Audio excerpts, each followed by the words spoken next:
కాంగ్రెస్ నుంచి కైలాష్ నేత గారు కూడా ఉన్నారు. కైలాష్ గారు నమస్తే. గుడ్ ఈవినింగ్ అండి. అంటే ఇవాళ బీఆర్ఎస్ పార్టీ నుంచి కవిత గారు టీఆర్ఎస్ తెలంగాణ సంకల్ప సభలో హలో చెప్పండి. తెలంగాణ రక్షణ సేన నుంచి కవిత గారు ఇవాళ ఒక సంకల్ప సభ పెట్టారు. భౌగోళిక తెలంగాణ కాకుండా సామాజిక తెలంగాణ సాధించడమే లక్ష్యం అంటున్నారు. సో మీరేం చెప్తారు? మేడం, ఇది ఒక మాట. ఇవాళ ప్రజాస్వామ్య దేశంలో మనందరం కూడా తప్పకుండా రాజ్యాంగం ప్రకారం నడుచుకోవాల్సింది, ఎవరమైనా, మీరైనా, మేమైనా, అన్ని రాజకీయ పార్టీలు.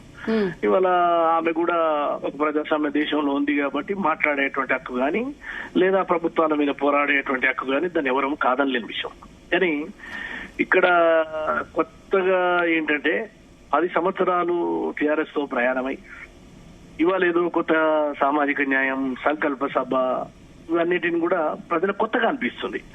వారు 10 సంవత్సరాలు కేసీఆర్, ఆ రోజు మేము మొత్తుకున్నాం, అందరం ఉద్యమకారులం, అరాచకం నడుస్తుంది, ఒక ఆటవిక పాలన నడుస్తుంది, ఒక కుటుంబ పాలన నడుస్తుంది, తెలంగాణలో దోపిడీ నడుస్తుంది, తెలంగాణలో దొరల పాలన నడుస్తుంది, ఉద్యమకారులకు వ్యతిరేకంగా నడుస్తుంది, బలహీన వర్గాలకు వ్యతిరేకంగా నడుస్తుంది, దళితులకు వ్యతిరేకంగా నడుస్తుంది, రాజ్యాంగం అమల్లో లేదు, కేవలం ఫామ్ హౌస్ నుంచి పరిపాలన నడుస్తుంది, ధరణి పేరుతోటి లక్షల కోట్ల, వేల కోట్ల కుంభకోణాలు నడుస్తా ఉన్నాయి, రాష్ట్రాన్ని దోచుకుంటుండ్రు, కాంట్రాక్టుల పేరుతో కమిషన్ నడుస్తున్నాయి, నీళ్లు నిధులు నియామకాలు పక్కకు పోయినాయి, వాళ్ళకి కావాల్సినటువంటి వాళ్ళు నడుస్తున్నాయి. మేమందరం వీరు ఏదో కవిత ఇలా కొత్తగా ఏదో చెప్పిన దాన్ని కాదు. భౌగోళిక తెలంగాణ రాలే, కేవలం అదేదో కాగితాల మీదే తెలంగాణ వచ్చింది, కేసీఆర్ కుటుంబానికి వచ్చిందని మేము చెప్పిన ఉద్యమకారులం. ఇలా కాంగ్రెస్ ఉండొచ్చు కాక, కానీ తెలంగాణ రాష్ట్రం కోసం ఉద్యమించినటువంటి వాళ్ళం మేమంతా కూడా. ఆ రోజు కాంగ్రెస్ పార్టీ తెలంగాణ ఇచ్చింది, ఆ విశ్వాసంతో మేమందరం ఆ పార్టీ వైపు నడిచినాం. కానీ ఇక్కడ నేనేమంటున్నానంటే, ఒక ఎంపీకి ఎన్నికైంది, ఆమె ఓడిపోయిన తర్వాత ఎమ్మెల్సీ అయింది. మరి ఏ రోజు ఆ రోజు మాట్లాడలేదు ఎందుకు? ఏ రోజు ఆమె ప్రశ్నించలేదు ఎందుకు? దళితులు సీఎం చేస్తాను డాడీ, మరి ఎందుకు చేయలేదు డాడీ అని అడిగితే ఈ సమాజం అంతా అయ్యో మా కవితక్క, మరో జయలలిత అక్క అనుకుంటాం మేమంతా. ఆ రోజు అడగలేడే, దళితులకు 3 ఎకరాలు ఇస్తాన్నావు డాడీ, ఎక్కడ పోయింది అని అడిగేది ఉండే. అది సాధ్యం కాలే. గిరిజనులకు, మైనార్టీలకు 10% రిజర్వేషన్ ఇస్తాన్నావు డాడీ, ఏమైంది డాడీ అని ఓ మై డాడీ అని అడిగితే మేమందరం కూడా సంతోషించేవాళ్ళం. లేదు, ఉద్యమకారులకు ఒక పెన్షన్ ఇచ్చినవా డాడీ, ఉద్యమకారులను సన్మానించినవా? ఏది చేయలేదు కదా డాడీ నువ్వు. మరి ఎందుకు డాడీ భూములు ఇస్తా అంటివి, ఆ సైడ్ భూములు గుంజుకుంటివి, లేదు ఆంధ్రలో ప్రజలతో అంటే పెద్ద పెద్ద కాంట్రాక్టులు మొత్తం వాళ్ళకే ఇస్తవి. సరే, మిగతా పార్టీలు అంటే నువ్వు ఉద్యమ పార్టీ కాదు, అది ప్రాంతీయ అస్తిత్వంతో కూడుకున్నటువంటి పార్టీలు కావు ఈ పార్టీలన్నీ, మిగతావన్నీ కూడా. ఏది బీజేపీ, కాంగ్రెస్, సిపిఐ, వాళ్ళు జాతీయ దృక్పథం ఉంటుంది, వాళ్ళు అంత పెద్దగా ఈ పట్టించుకోరు. కానీ ఒక ప్రాంతంలో, తెలుగు రాష్ట్రంలో ఉండి మనం మళ్ళీ ఉప ప్రాంతీయంగా ఎదిగినటువంటి పార్టీ మరి ఆ రోజు ఎందుకు ప్రశ్నించలే? నేనేం ఇప్పుడు ప్రశ్నించేందుకు ఆమెకు ఉన్నటువంటి స్వేచ్ఛ నేను కాదనను.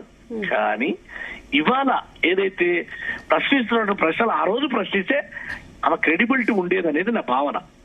సరే, ఏదైనా ఇవాళ ప్రశ్నించడం, లేదా ఆ ప్రశ్నించిన దానికి మరి కేసీఆరే సమాధానం చెప్పాలి. కానీ మేము సామాజిక న్యాయం వైపు నడుస్తున్నాము. ఎన్నో సంవత్సరాలుగా ఉన్నటువంటిది గౌరవ ముఖ్యమంత్రి రేవంత్ రెడ్డి గారి నాయకత్వంలో ఒక వర్గీకరణ జరిగింది, ఇది సామాజిక న్యాయం. 80,000 ఉద్యోగాలు ఇచ్చినాం, సామాజిక న్యాయం. 42% బలహీన వర్గాలకు రిజర్వేషన్ ని చట్ట సభల్లో ఆమోదింపజేసి కేంద్రానికి పంపినాం.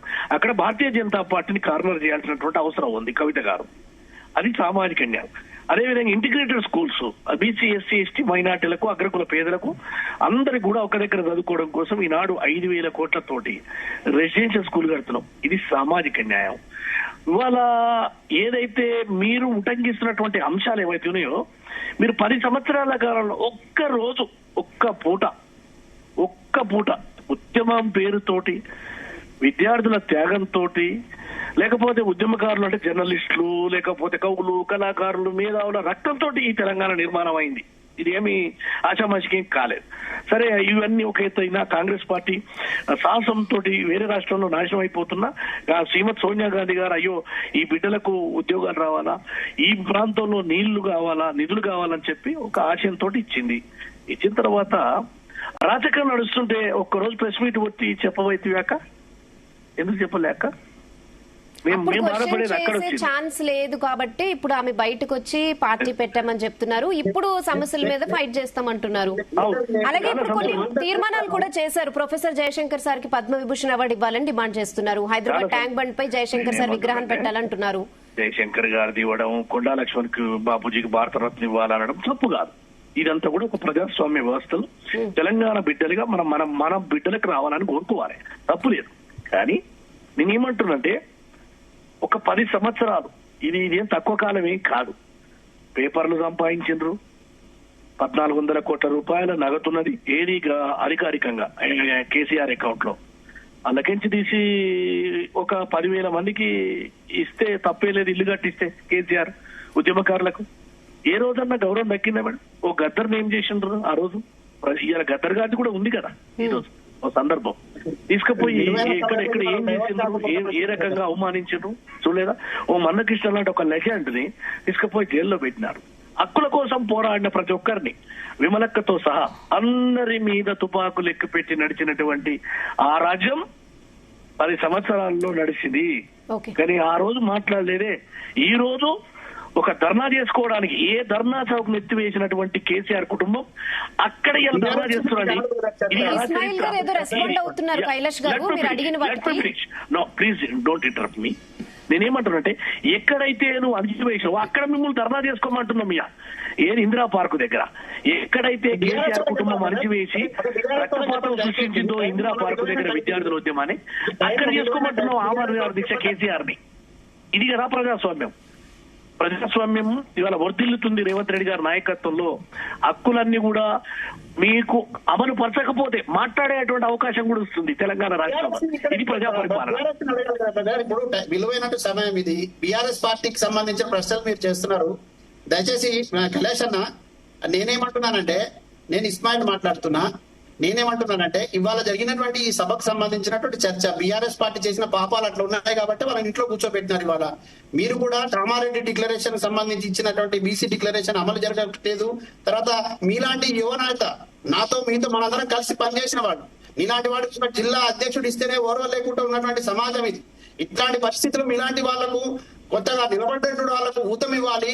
తర్వాత ఇక్కడ ప్రజాస్వామ్యంలో మనకు దక్కినటువంటి అవకాశాలు, దక్కాల్సినటువంటి అవకాశాన్ని కూడా గౌరవించాలనేటువంటి భావనతోని మేమందరం కూడా కవితతో కలిసి వాళ్ళ ప్రయాణం చేస్తున్నాం. బ్రదర్ నేనొక్కటే మిమ్మల్ని ఒక ప్రజాస్వామ్యంలో మీరు ఉద్యమం చేసేటువంటి అటువంటి సంపూర్ణ హక్కున్నది. రాజ్యాంగం మీకు వెసులుబాటు ఇచ్చింది. అన్నిటికీ మించి మీరు ప్రజల వైపు నిలబడితే తప్పకుండా నేను ఒక సంతోషించేవాడిని. నేను ఎందుకంటే ఇలా కాంగ్రెస్ లో ఉన్నా కాబట్టి మీరు మాట్లాడకూడదు, లేకపోతే మీ కాంగ్రెస్ ఉన్నాం కాబట్టి మా ప్రభుత్వాన్ని ప్రశ్నించకూడదు, మేము కాంగ్రెస్ లో ఉన్నాం కాబట్టి మీరు మా రేవంత్ రెడ్డి గారిని అడగకూడదని నేను ఎప్పుడు అనను. ఎందుకంటే ఇది ఇవాళ రాజ్యాంగం. ఈ రాజకీయాల్లో సీనియర్ నాయకులు చెప్పబడుతున్న వాళ్ళు ఎవరు ఎట్లా ఉన్న భవిష్యత్తు మనది. మన భవిష్యత్తుకు సంబంధించిన నిర్ణయాలు జరుగుతున్న సందర్భంలో తెలంగాణ రాష్ట్రంలో 1,00,000% గత ప్రభుత్వం కంటే బెటర్ గా మేము ఉన్నాం. గత ప్రభుత్వం కంటే అది మెస్సు బిల్లుల పెంపు కావచ్చు, గురుకుల పాఠశాలకు సంబంధించినటువంటి విద్యార్థులకు ఇచ్చే కాస్మెటిక్ ఛార్జీల విషయంలో కావచ్చు, బలహీన వర్గాలకు స్టైపెండ్ ఇచ్చే కార్యక్రమం కావచ్చు, కొత్త ఉద్యోగాలు ఇచ్చే కార్యక్రమం కావచ్చు, ఈ కొత్తగా రేషన్ కార్డులు ఇచ్చిన కార్యక్రమం కావచ్చు. నువ్వు ఏ కార్యక్రమం తీసుకున్నా 1,00,000 వాళ్ళు రేవంత్ రెడ్డి గారు నయం. దీనికంటే ఇంకా మీకు బెటర్ కావాలనుకున్నప్పుడు మీరు ప్రశ్నించడం తప్పు కాదని నేను అంటున్నా. ఎందుకంటే అది మీ హక్కు. మీరు ఎందుకంటే ఒక ఉద్యమకారులుగా మీరు తెలంగాణ సమాజం కోసం పనిచేసిన వారు మీరంతా. అయితే కూడా పనిచేసింది, నేనేమి పని చేయలేదు, ఊరికే అంటలేదు. కానీ ఇవాళ మా ప్రభుత్వాన్ని ప్రశ్నించడానికి ముందు ఆత్మవిమర్శ చేసుకోవాలంటున్నా. ఈ ఆత్మవిమర్శ లోపల అనగారిన హక్కులు ఏ రకంగా అన్యాయం జరిగినాయి, ఒక దళితుని సీఎం చేస్తారు, ఉప ముఖ్యమంత్రి చేసి ఆయన గోషుడ వీకిరండి రాజయ్యని. కేసీఆర్ గారి యొక్క అరాచకం ఎంత దుర్మార్గం అంటే ఏం సంబంధం లేదు. తలసాని శ్రీనివాస్ యాదవ్ తీసుకొచ్చి మంత్రిని చేసిరండి వీళ్ళు. ఇలా పట్నం మహేందర్ మా దగ్గర ఉండొచ్చు, ఆయనను కూడా తీసుకొచ్చి ఆ తెలంగాణ ఉద్యమకారులుగా క్రియేట్ చేసేటువంటి ప్రయత్నం జరిగింది. మీరు బీఆర్ఎస్ పై ఎటువంటి కామెంట్స్ చేస్తున్నారు? కవిత గారు కూడా అవే కామెంట్స్ చేశారు కదా ఇవాళ. వారు తప్పకుండా ఈ యొక్క హక్కులు కలిగినటువంటి రాజ్యాంగం లోపల ప్రశ్నించవలసిందే. ఎవరు చేయలేదంటున్నాం. రేవంత్ రెడ్డి గారి సర్కారు ఏ సామాజిక న్యాయం అనేటువంటి మీది సంకల్పం పెట్టినో ఆ ఆశయాలకు అనుగుణంగా ఈ తెలంగాణ రాష్ట్రంలో అది ఉద్యోగాలలో కావచ్చు, రిజర్వేషన్ విషయంలో కావచ్చు, పేదవానికి రేషన్ కార్డు ఇచ్చే విషయం కావచ్చు, డబుల్ బెడ్రూమ్ ఇస్తా అని, ఇంటికి ఒక ఉద్యోగం ఇస్తా అని మోసం చేసిన వాళ్ళకంటే మేము బెటర్ గా పనిచేస్తున్నాం. ఇలా 5 లక్షల ఇండ్లు కట్టామండి తెలంగాణ రాష్ట్రంలో. రేపు దసరా వరకు 5 లక్షల ఇండ్లు పూర్తి అవుతున్నాయి. ఇది చరిత్ర, ఇది చరిత్ర. కాబట్టి ఏది ఏమైనా రేవంత్ రెడ్డి గారు ఆమె కోరుకున్నటువంటి సామాజిక న్యాయం, అట్టడి వర్గాలకు అధికారం, ఇవన్నీ రేవంత్ రెడ్డి గారి నాయకత్వంలో జరుగుతుంది, 100% జరుగుతుంది. కాదు కొద్దిగా ముందు వెనక. కానీ ప్రజాస్వామ్యంలో పోరాటం అనేది నేను తప్పు కాదు, నేను తప్పు పట్టను. ఎందుకంటే నేను హక్కుల గురించి నేను ఇతరులని ప్రశ్నించేవాడిని. నా సామాజిక వర్గాల కోసం గొంతెత్తి ఊపిరి ఉన్నంత వరకు నేను మాట్లాడేవాడిని. ఎప్పుడైనా నేను పాలకులు ప్రశ్నించేవాడిని. కానీ బెటర్ గా పనిచేస్తున్నారు రేవంత్ రెడ్డి గారు. బెటర్ గా ఇవాళ ప్రజలకు దగ్గరగా ఉంది ఈ ప్రభుత్వం. ఒక ఆర్టీసీలో ఉచితంగా నా సోదరి, నా అక్క, చెల్ల, పెద్దమ్మ, చిన్నమ్మ, వరకు కూడా